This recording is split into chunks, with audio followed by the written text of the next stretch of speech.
Mutual fund या SIP से पैसा निकालते हैं तो कुछ पैसा आपका कटेगा। पहली बार मेरे पेज पे आए तो जरूर फॉलो कर ले। एक मेरे क्लाइंट ने सवाल किया था, म्यूचुअल फंड या एसआईपी से पैसा हम कभी भी निकाल सकते हैं या नहीं, और अगर निकालते हैं तो कितना पैसा कटेगा। मैं ये बताना चाहता हूं कि अगर एसआईपी या म्यूचुअल फंड से पैसा निकाल रहे हैं और इक्विटी फंड में आपने अगर पैसा लगाया है तो 1% का एग्जिट लोड रहता है 1 साल के पहले पैसा अगर निकालते हैं तो, और 2 साल 3 साल या 5 साल बाद निकालते हैं तो एक शॉर्ट टर्म कैपिटल गेन और लॉन्ग टर्म कैपिटल गेन पैसा भी कटता है।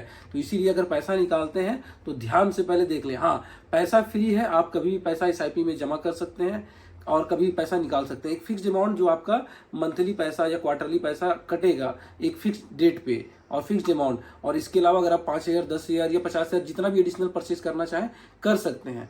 पैसा कभी भी निकाल सकते हैं, बस ये ध्यान रहे अगर 1 साल के पहले पैसा निकाल रहे हैं तो 1% का एग्जिट लोड रहता है, और अगर 3 साल 5 साल या 4 साल जब भी निकालते हैं तो शॉर्ट टर्म कैपिटल गेन या लॉन्ग टर्म कैपिटल गेन लगेगा।